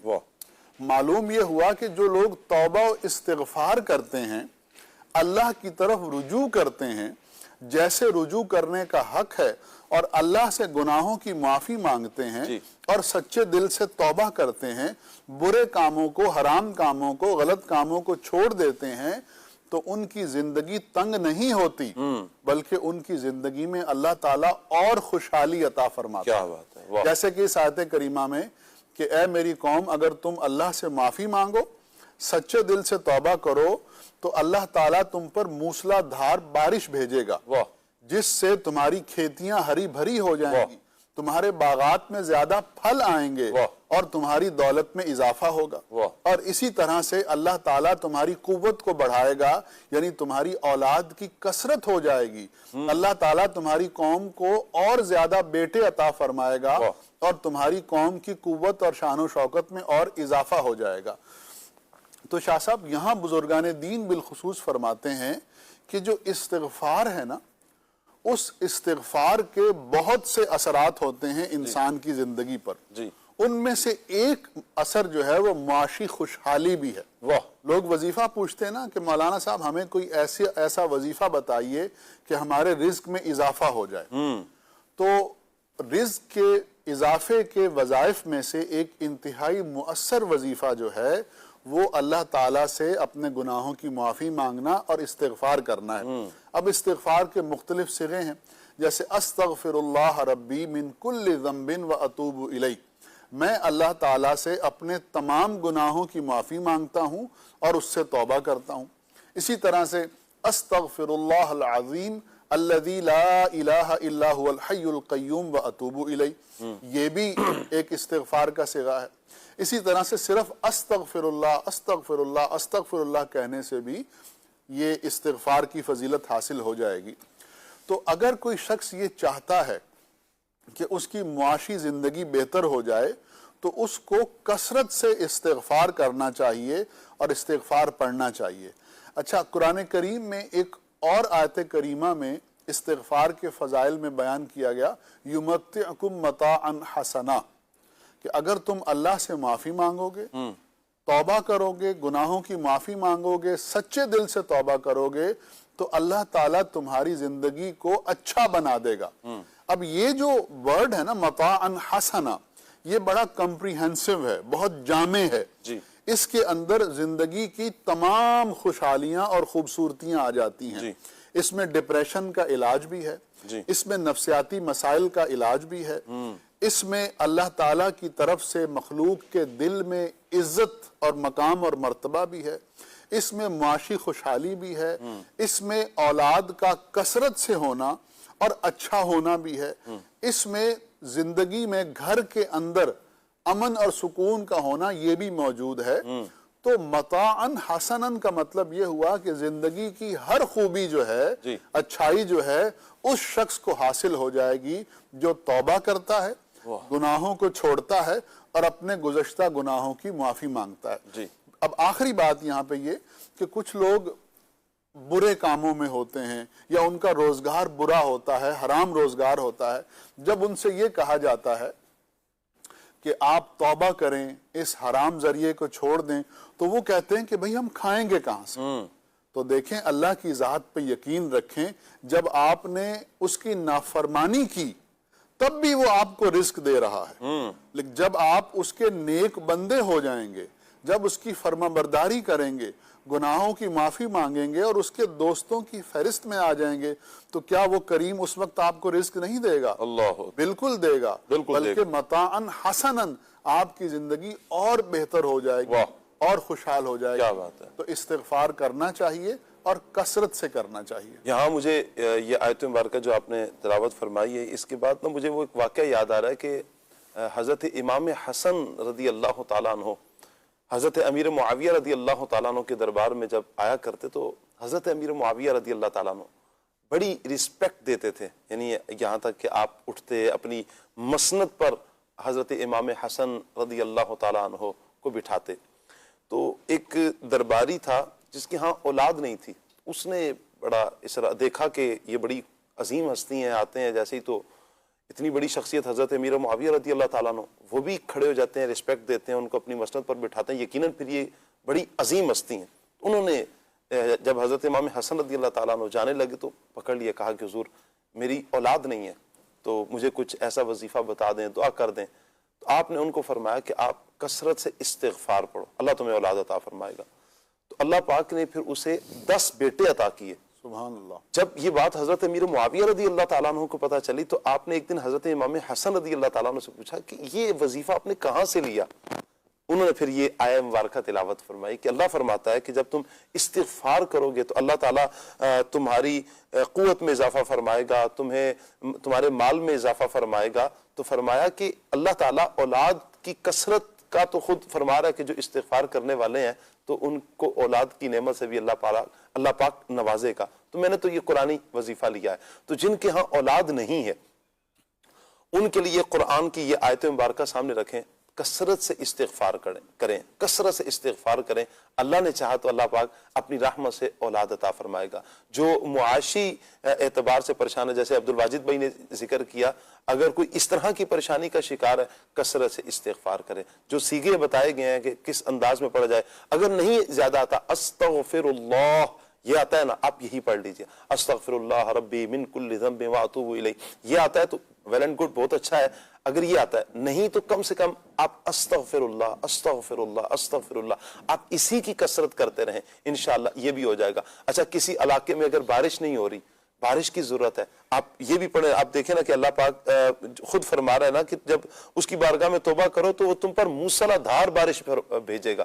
تو یعنی اجتماعی طور پر اہل علاقہ اللہ پاک کی بارگاہ میں استغفار کرتے رہیں، اللہ پاک بارش بھی نازل فرمائے گا. جب بارش ہوگی تو آپ سمجھ سکتے ہیں کہ آج کل جیسے سردی چل رہی ہے، تو میں جب چھوٹا ہوتا تھا نا تو بارش کا تو ایک کانسیپٹ تھا کہ جب بہت زیادہ گرمی ہوگی تو بارش کی دعا کی جائے گی.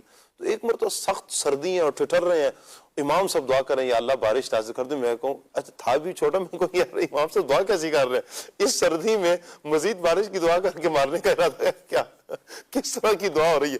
اچھا، یہ جب سوچا نا، پھر اس تھوڑا سا بڑا ہوا تو سمجھ میں آئی کہ بھائی اس سخت سردی میں خشک سردی پڑ رہی ہے جس کی وجہ سے گلے خراب ہیں، بخار ہے، مطلب ہر گھر میں کوئی نہ کوئی بیمار پڑا ہوا ہے. تو اس وقت رحمت کی بارش کی دعا کی جا رہی ہے. تو بارش کی ضرورت تو ہر صورت پڑتی ہے. تو اللہ پاک کی بارگاہ میں جب دعا کریں گے، استغفار کریں گے تو اللہ کرم کرنے والا ہے. اپنی رحمت سے باران رحمت کا جب نزول فرمائے گا، بیماریاں بھی دور ہوں گی، فصلیں بھی اچھی ہو جائیں گی، اور وقت پر بارش ہوگی تو اللہ نے چاہا آپ کی فصل اچھی ہوگی، آپ کے باغ ہرے بھرے ہوں گے، آپ کی تجارت بہت اچھی ہوگی. یعنی آپ ایک صرف بارش کو لینا، آپ بارش کے بارے میں سوچیں تو اللہ پاک کی کتنی بڑی نعمت ہے. جہاں پر پانی خشک ہو جاتے ہیں، آپ بالخصوص آپ پہاڑی علاقوں میں چلے جائیں جہاں کنویں نہیں ہے بلکہ چشموں سے پانی آتا ہے. بارش اگر رک جائے اور نہ ہو رہی ہو تو چشموں میں پانی کم ہو جاتا ہے، پھر دور دور جا کر چشموں سے پانی لینا پڑتا ہے. اور پھر جب بارشیں وہاں پر برستی ہیں، زمین جذب کرتی ہے، پھر چشمے جگہ جگہ سے پھوٹتے ہیں اور پھر وہ پانی استعمال کرنا آسان ہو جاتا ہے. کہیں کنووں میں پانی کم ہو جاتا ہے، بارش کی کمی سے کھیت خشک ہو جاتے ہیں، زمینیں بنجر ہو جاتی ہیں، کتنی مشکلات ہو جاتی ہیں. لیکن جیسے ہی رحمت کی بارش برستی ہے تو ہر طرف ہریالی ہو جاتی ہے. ایک یوں کہیں کہ سب چیزوں کو نا ایک نئی زندگی مل جاتی ہے. پھر انہی کھیتوں میں جہاں پر کوئی آتا نہیں ہے، وہیں پر آپ کو پرندے بھی چہچہاتے نظر آئیں گے. جو خشک تھی زمین وہ ہری بھری ہو جائے گی، یعنی دل کو بھی بھائے گی، سکون بھی دے گی ایک بارش کی وجہ سے. تو استغفار کی برکت سے اللہ پاک بارش بھی نازل فرماتا ہے. استغفار کی برکت سے اللہ پاک بہت سی نعمتیں بندے کو عطا فرماتا ہے. بخش دے میری ساری خطائیں،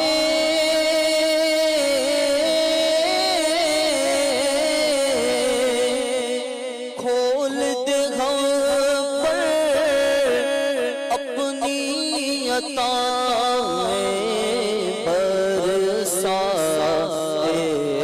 رحمت کی برکھا اللہ، برسا رحمت کی برکھا یا اللہ، میری جھولی بھر دے یا اللہ، میری جھولی بھر دے. آمین آمین آمین آمین. عبدالواجد بھائی کچھ فرما رہے ہیں؟ روزی کے تعلق سے ایک چیز عرض کروں. جی. میں ایک بزرگ کی صحبت میں بیٹھنے کا اتفاق ہوا تو وہ دعا فرماتے تھے، یا اللہ رزق کے لیے ذلیل نہ کیجیو، اور مل جائے تو بخیل نہ کیجیے. اللہ اکبر. اچھا، اب یہ رزق کے لیے ذلیل نہ کیجیو، تو دیکھیں جو رزق ہے نا، رزق حلال ہو، طیب ہو، واسع ہو، اور اس کے حصول میں مشقت یا ذلالت نہ ہو. بعض اوقات ایسا ہوتا ہے کہ آدمی رزق کے پیچھے ذلیل ہو رہا ہوتا ہے، پریشان ہو رہا ہوتا ہے، اس کی عزت اور آبرو داؤ پر لگ جاتی ہے. یا بعض اوقات ایسا ہوتا ہے کہ رزق تو ہوتا ہے لیکن وہ رزق ایسا ہوتا ہے کہ نہ سجدے کی توفیق ہے، نہ نماز کی توفیق ہے، اور نہ نیکی کی توفیق ہے. بس دن رات دنیا کے پیچھے ہی بھاگا جا رہا ہے. بظاہر تو بہت سب کچھ ہے، گاڑی ہے، بنگلہ ہے، سب کچھ ہے، لوگوں کی نظروں میں عزت بھی ہے، لیکن دنیا کے پیچھے بھاگ بھاگ کر وہ ایسا ہو گیا جیسے کوئی ذلیل ہو رہا ہو۔ تو اب دنیا اللہ کے نیک بندوں کی بارگاہ میں ذلیل ہو کر آتی ہے۔ اللہ کے نیک بندے دنیا کے پیچھے ذلیل نہیں ہوتے۔ جیسے سرکار دو عالم صلی اللہ تعالیٰ علیہ وآلہ وسلم کی بارگاہ میں ایک صحابی حاضر ہوئے اور انہوں نے عرض کی کہ یا رسول اللہ معاش کی بڑی تنگی ہے، رزق کی بڑی تنگی ہے، بڑی پریشانی ہے۔ تو حدیث مبارکہ میں ہے کہ آپ نے انہیں ایک تسبیح تلقین فرمائی۔ آپ صلی اللہ تعالیٰ علیہ وسلم نے فرمایا کہ فجر کی نماز میں فجر کی سنتوں اور فرضوں کے درمیان یہ وظیفہ پڑھو، یہ دعا کرو، سبحان اللہ و بحمدہ سبحان اللہ العظیم و استغفر اللہ۔ اس وظیفے میں اللہ کی حمد بھی ہے، اللہ کی شان بھی بیان ہوئی ہے، اور اسی میں استغفار بھی ہے۔ تو وہ صحابی فرماتے ہیں کہ میں نے چند دن تک اس وظیفے کی پابندی کی کہ فجر کی سنتیں پڑھ کر میں بیٹھ جاتا اور اس وظیفے کو پڑھتا، اور جب پڑھ لیتا تو پھر اس کے بعد فرض ادا کرتا۔ تو وہ صحابی فرماتے ہیں کہ پھر دنیا میرے پاس ذلیل ہو کر آئی۔ اللہ اکبر۔ میں دنیا کے لیے ذلیل نہیں ہوا، میں دنیا کے پیچھے نہیں بھاگا، بلکہ اب دنیا میرے پیچھے آئی اور ذلیل ہو کر جو ہے وہ میرے پاس پیش کی گئی۔ تو معلوم یہ ہوا کہ رزق کی خوبیوں میں سے ایک یہ بھی ہے کہ دنیا جو ہے، مال و دولت آدمی کے پاس ذلیل ہو کر آئے، نہ کہ آدمی ان کے پیچھے ذلیل ہو رہا ہو۔ تو اللہ تعالیٰ سے عافیت کا سوال کیا جائے اور استغفار کیا جائے۔ اس کے ساتھ ایک چیز اور عرض کر دوں کہ اب اس کا یہ مطلب نہیں ہے کہ ہم کسی کو دیکھیں اور ہم کہیں کہ یار دیکھو یہ دنیا کے لیے ذلیل ہو رہا ہے، ایسا نہیں ہے۔ ان کے بارے میں ایسا نہ سوچیں۔ ایک مسلمان جو محنت اور مشقت کے ساتھ روزی کماتا ہے، تو روایات میں ہے کہ کچھ بندے کی پریشانیاں یا کچھ گناہ ایسے ہوتے ہیں جو صرف رزق میں مشقت اٹھانے کی وجہ سے ان کو معاف کیا جاتا ہے۔ تو وہ شخص تو اپنے گناہوں کی معافی چاہ رہا ہے۔ اگر اسے رزق کمانے میں کچھ پریشانی ہے تو اللہ تعالیٰ اس پریشانی کے عوض اس کے گناہوں کو معاف کرے گا، اس کے درجات کو بلند کرے گا۔ تو اس سے بدگمانی نہ کریں، اپنے بارے میں سوچیں۔ ٹھیک ہو گیا جی۔ کچھ کالز ہیں مدنی چینل کے ناظرین، کال لیتے ہیں۔ محمد رازق بات کر رہا ہوں چکوال سے۔ راشد بھائی ابھی کوئی خطاب کر رہے تھے، انہوں نے ایک اولیاء کرام کے بارے میں ایک حدیث بیان کی ہے۔ یہ اس حدیث کا حوالہ چاہتا ہوں کہ اولیاء کرام کے ساتھ دشمنی اللہ کے ساتھ دشمنی ہے یا اللہ کا اعلان جنگ ہے، اس کے حوالے سے حدیث کا حوالہ چاہتا ہوں۔ برائے مہربانی پوری حدیث کے الفاظ بیان کر دیں اور حدیث کی کتاب اور اس کا حوالہ دے دیں۔ جی راشد بھائی۔ ماشاءاللہ، یہ بڑی مشہور روایت ہے اور اولیاء کرام کے فضائل و مناقب کے حوالے سے بیان کی جاتی ہے۔ یہ حدیث پاک حدیث کی سب سے اوتھینٹک اور مستند کتاب جو قرآن مجید برہان رشید کے بعد اپنی سند کے اعتبار سے سب سے اوتھینٹک ہے، اور اس کو کہا جاتا ہے کہ اصح الکتب بعد کتاب اللہ تعالی تحت عدیم السماء، کہ روئے زمین پر قرآن مجید برہان رشید کے بعد سب سے معتبر کتاب ہے۔ تو بخاری شریف میں یہ حدیث پاک موجود ہے، دیگر حدیث کی کتابوں میں بھی یہ روایت موجود ہے۔ بخاری شریف میں ایک چیپٹر ہے کتاب الرقاق، جس میں دنیا سے بے رغبتی وغیرہ کے مضامین پر مشتمل احادیث ہیں۔ تو اس میں آپ اگر حدیث دیکھنا چاہیں گے تو بخاری شریف کی حدیث کا جو نمبر ہے سیکوینس کے اعتبار سے 6502، یعنی آپ سرچ بھی کریں گے بخاری شریف صحیح بخاری حدیث نمبر 6502، یہ حدیث پاک آ جائے گی۔ یہ اصل میں حدیث قدسی ہے، یعنی نبی کریم علیہ السلام نے رب تبارک و تعالیٰ کا یہ پیغام رب کے بندوں تک پہنچایا۔ رب فرماتا ہے من عادی لی ولیًا، جس نے میرے کسی بھی ولی سے دشمنی رکھی۔ شاہ صاحب، نفی کے بعد جب نکرہ آتا ہے نا تو اس میں عموم ہوتا ہے، تو اسی طرح ایک اصول یہ بھی ہے کہ جب سیاق شرط میں شرطیہ جملہ ہو اور اس میں کوئی نکرہ آئے تو وہاں بھی عموم ہوتا ہے۔ تو یہاں جو پیرایا اور جو اسلوب بیان کیا جا رہا ہے، یعنی شرط اور جزا کا بیان ہے، تو یہاں بھی لفظ ولیًا نکرہ ہے، تو یہاں بڑا عموم ہے اس کے ولیًا کے نکرہ ہونے کی وجہ سے۔ تو اب اس کا ترجمہ مفہوم یہ ہوگا اس اصول کے مطابق کہ رب فرماتا ہے من عادی لی ولیًا، جس نے میرے کسی بھی ولی سے دشمنی رکھی، فقد آذنتہ بالحرب او کما قال، تو میں اس سے جنگ کا اعلان کرتا ہوں۔ یہ بڑی سخت وعید ہے۔ امام احمد قسطلانی رحمۃ اللہ تعالی نے بخاری شریف میں اس حدیث پاک کے تحت لکھا کہ جب اللہ تعالیٰ کے ولی اللہ کے پیارے سے دشمنی رکھنے کی وجہ سے رب غضب فرما رہا ہے کہ جنگ کا اعلان فرما رہا ہے، تو اس کا اگر مفہوم مخالف مراد لیا جائے کہ جو شخص کسی اللہ کے ولی سے محبت رکھتا ہے، اس سے عقیدت رکھتا ہے، تو رب تبارک و تعالیٰ اس پر کتنا فضل فرمائے گا۔ اور ہم اپنے دور میں شاہ صاحب دیکھتے ہیں اولیاء کرام کے حوالے سے بعض اوقات بڑی ہلکی باتیں کی جاتی ہیں، سوشل میڈیا کا دور ہے، اب ان کی کرامات، ان کے ارشادات، اب وہ تصوف کی باتیں ہیں، اور وہ شریعت و سنت کو ہم سے زیادہ سمجھنے والے تھے۔ اب ہم نے اگر پورا اسلامک تعلیم، ہماری اسلامی تعلیمات اگر ہماری اپنی مکمل نہیں ہیں، اسلامک لٹریچر ہم نے نہیں پڑھا، بنیادی اصول اور عقائد ہم نے نہیں سیکھے، تو ہمیں وہ بات تو اجنبی لگے گی۔ تو ہمیں اپنی اس جہالت کو دور کرنا چاہیے کہ کسی بزرگ کا، کسی عالم کا یہ قول ہے تو اس کی مراد کیا ہے، نہ کہ اس پر آبجیکشن کرنا چاہیے، تو اس کو سیکھنا چاہیے۔ اللہ پاک ہمیں علماء کا اور اولیاء کا ادب کرنے کی توفیق عطا فرمائے۔ اولیاء کے ساتھ تو ہے ہی ہے، لیکن علماء کے حوالے سے بھی بعض لوگ بڑے جری ہوتے ہیں۔ علماء تو قوم کی ہدایت کے لیے ہوتے ہیں، لیکن بعض لوگوں کا یہ مائنڈ سیٹ ہوتا ہے کہ علماء کی ہمیں کوئی ضرورت نہیں ہے، قرآن و حدیث ہے، اس کو ہم پڑھیں گے اور ہدایت حاصل کر لیں گے۔ یقیناً قرآن و حدیث سے ہم ہدایت حاصل کریں گے، لیکن قرآن و حدیث کی تشریح کون کرے گا؟ میں ایک یہاں روایت پیش کرنا چاہوں گا، حضرت ابو دردہ رضی اللہ تعالیٰ عنہ، صحابی رسول ہیں۔ دیکھیں صحابی کو کسی عالم کی بات سننے کی ضرورت ہے نہیں ہے، کیونکہ وہ خود نبی کریم علیہ السلام سے براہ راست علم لینے والے ہیں۔ بعد کے علماء تو صحابہ کرام کے اقوال سے دین کو سمجھتے ہیں، لیکن علماء کی کتنی اہمیت ہے دینی تعلیمات کو سمجھنے، قرآن و حدیث کو سمجھنے کے لیے علماء کے ارشادات کتنے عام ہیں۔ ہم کہہ دیتے ہیں یار یہ تو فلاں صدی کے عالم کی بات ہے نا، آپ حدیث سنائیں، آپ قرآن کی آیت پڑھیں، یہ ایک بازو کی ضد والی طبیعت ہوتی ہے۔ ہاں اپنے دل کی تسلی تشفی کے لیے حوالہ لے لینا چاہیے، لیکن بعض لوگوں کی یہ پہلے سے ہی ان کی نیت ہوتی ہے، اور وہ ان کے لب و لہجے اور اسٹائل سے بھی پتہ چل جاتا ہے۔ بخاری اور مسلم سے آپ حوالہ دے دیں۔ ہاں وہ ضد ہوتی ہے بعض اوقات نا، تو ضد کا کوئی علاج نہیں ہے، ضد لا علاج مرض ہے۔ اس کا حل اور اس کا سمجھ لیں علاج کسی کے پاس نہیں ہے۔ پچھلی قوموں کو بھی ہم دیکھتے ہیں قرآن میں، جس قوم نے ضد کی نا تو وہ اس کا جو ہلاک ہوئی ہے وہ قوم۔ اب علماء کرام جو تشریح کرتے ہیں، یا کسی عالم کا، کسی محقق کا جس پر ساری امت کے افراد کا اعتماد ہے، ان کا قول کتنا اہم ہوتا ہے۔ یہاں اعلیٰ حضرت امام علیہ سنت کا ریفرنس دیا تو کہا کہ بھائی اعلیٰ حضرت کو ہم کیوں مانیں، ضروری تھوڑی ہے اب فلاں حوالہ پیش کریں۔ تو علماء کے اقوال کی کتنی اہمیت ہے، یہ سنن دارمی کی روایت ہے۔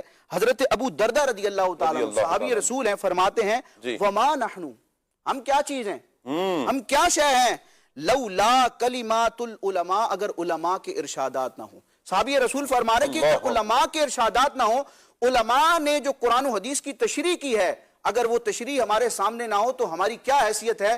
ہم میں اتنی سکت ہی نہیں ہے، اتنی علمی استعداد ہی نہیں ہے کہ ہم قرآن و حدیث کے مضامین کو کما حقو سمجھ سکیں۔